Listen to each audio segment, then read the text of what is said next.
Hey everybody, Plushie here.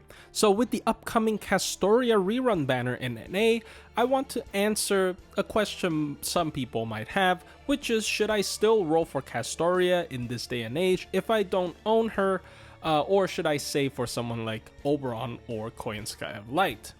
Is what I would say if the answer isn't already abundantly clear, that you should absolutely go for Castoria.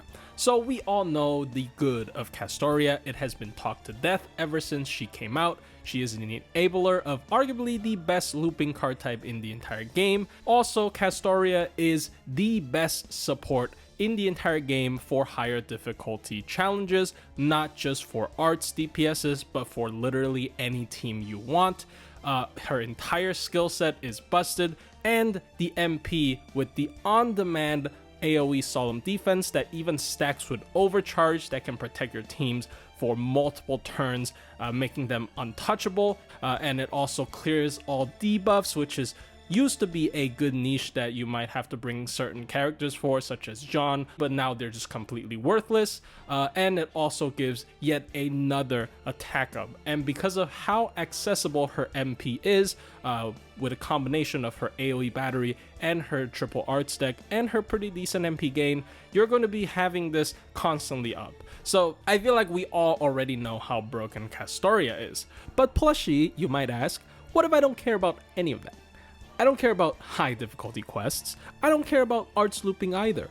All I care about is farming 90++ nodes and how to farm them with the utmost efficiency. Shouldn't by then I save for Oberon and Koyan Light instead of pulling for Castoria? Well, my answer would still be no. After farming so many 90++s for over a year in JP, I have come to the conclusion that Castoria is one of the strongest supports for 90++ farming, even on the level of Oberon. Now that is a bold claim that most people probably disagree with. That is why I'm here, to try to convince you why even if we strip down all of Castoria's other positives, she is still the best character in the entire game. When we talk about 90++ farming, the first term that pops into a lot of people's heads is multicore. This has been a buzzword used constantly by people like me and some other content creators that it kinda lost its meaning. So let's take a look at what multicore actually means. Well, as its name entails, multicore is a way of farming where you include multiple core damage dealers in your farming composition. So with this in mind, why would you ever want to run multi-core? Because when you're spreading out the buffs, you should be doing less damage every single wave, even if you're using 2 damage dealers. Well, there are 2 main reasons why you use multi-core. The first and probably most prevalent reason is that you simply cannot force your AoE damage dealer to do enough damage in a certain wave. Usually, these multi-core teams will include another single target to not just clear one of the waves if there is a singular enemy wave, but to also add additional damage to the final wave on the highest HP target. So you would want to use your MPs multiple times on both the single target as well as the AoE.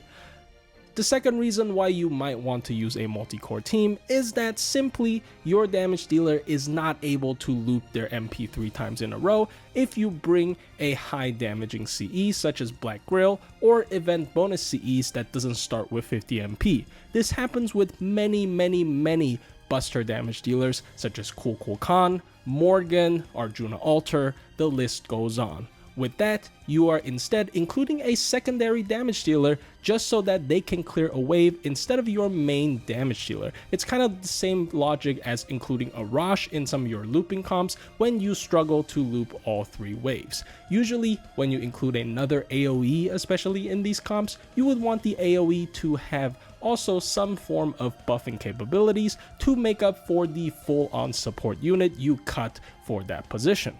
So now with what multicore is out of the way, we can take a look at what is good in multicore. Now this is not a very easy question to answer, as 90++ node layouts vary a lot from event to event. There are even 2-wave 90++ nodes that can completely ruin previously perfect strategies, such as the cooldown reduction reliant buster looping comps. But in general, as I mentioned before, you are essentially cutting a support for another damage dealer. This means that the rest of the supports that you haven't removed from your team would have to carry harder on their own, as well as buff both damage dealers instead of just one of them. This is why Oberon is considered such a staple for 90++ farming, as his first skill is an AoE buff as well as an AoE charge, and his second skill provides additional charge, and finally his third skill is a massive damage boost, and sometimes even worth 2 buffers when you're using it on a buster servant that is running Black Grail. With that logic in mind, we can first take a look at some servants that used to be full-on staples and auto-includes sort of fall out of favor in multi-core situations. Now, that doesn't mean that they are worthless, far from it. That just means that they are no longer the de facto pick for every single situation, as long as the card type matches what cards they're buffing. The first example is Koyanskaya of Light. Her weakness is pretty clear. She only has single target 50 MP battery as well as a single target buster buff. Her second skill only works if the enemy are man trait, however it does help with critical comps sometimes. She has the saving grace of being able to charge the entire team's MP if you do MP with her. However, a lot of times she's just reduced to a buster Scotty. Speaking of Scotty, Caster Scotty has the exact same problem. Her second skill is a little bit better as it kind of functions as a team buff, but it only works for 1 wave, and she has no way of being a damage dealer herself, so she's also pretty bad. Ruler Scotty is kind of a slightly better version of that, since she can both be a damage dealer as well as possesses a AoE buff in the form of her skill 2, but usually you still wouldn't use these singular battery chargers as they can't really take care of the other damage dealer. On the flip side of that, characters that are able to charge the entire team's MP gauge as well as buff the entire team are considered extra valuable in this type of farming team.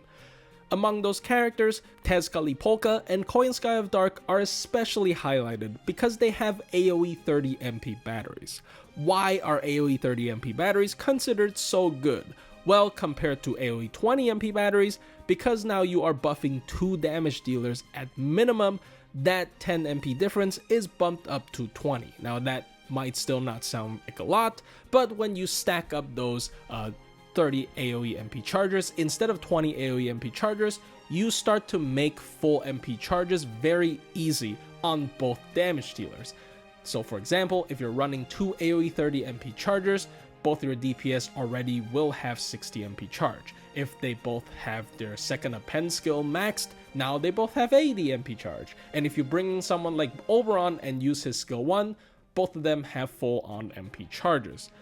Another example is if the event CE has a 50 MP start and they do have a maxed out append 2 again, then they already start with 70 MP charge, and then you can just bring an AoE 30 MP charger and have both of them have their MP at full. With this same logic, characters with 50 MP charges and maxed out append 2s can also instantly MP with an AoE 30 MP charger. Now this might sound like a lot because there are infinite amount of situations where 30 AoE MP batteries are good. I can't really list out all of them, but basically if you just look at some 90++ compositions, or if you have some experience with farming with multiple damage dealers, you would understand how valuable 30 MP batteries are. Now with all of those set up out of the way, we can finally get back to the topic of this video, why I think Castoria is one of the best 90++ farming supports in the entire game. That is of course because she matches every single criteria we are looking for in a multi-core supporter. So first of all, her MP charge. Her first skill and second skill combined is a lot better than single target 50 chargers, as her first skill alone has a AoE 30 MP charge. Assuming we run at least 2 damage dealers, her first skill is already outpacing the single target 50 MP batteries in terms of total MP charge, because she charges 60 MP across 2 characters.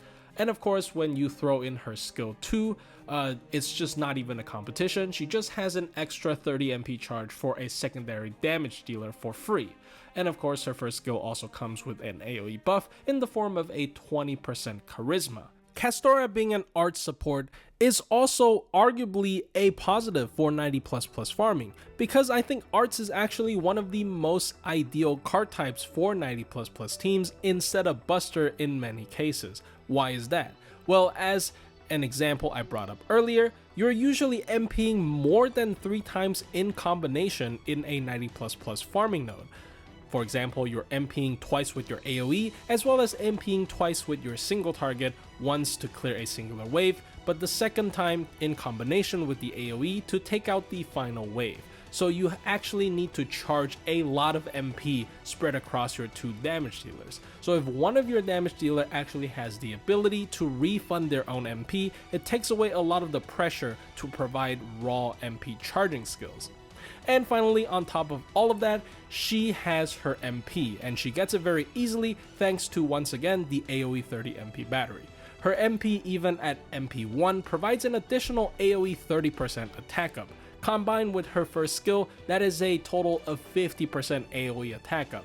That is a number most other supports are not able to provide to both your damage dealers. If you run 2 Castorias, that is a whopping 100% extra attack up to both your damage dealers. So it's definitely not just good for art servants, it's good for every single type of servant. Overall, Castoria is so good in multi-core / 90++ farming because she is the best of both worlds. She provides a lot of AoE buffing effects with an AoE 30 MP battery as well as an AoE 50% attack up, outpacing a lot of other options.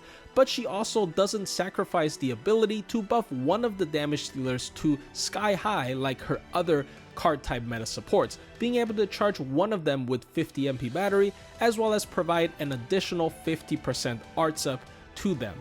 Arts being one of the better card types for 90++ farming, as I've explained before, also contains a lot of very strong damage dealers in both single target and AoE categories, such as Faker, Vlad, Draco, Tezcatlipoca, and Summer Ibuki. All of these combined makes Castoria one of the most used supports in 90++ farming period.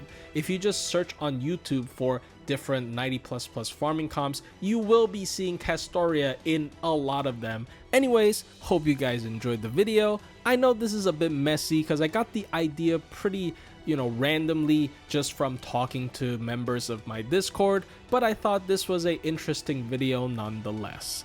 And I hope I have convinced you that rolling for Castoria is absolutely the first priority, no matter if you care about high difficulty quests or not, because Castoria is the best at absolutely every single thing she does. I'll see you guys in the next video.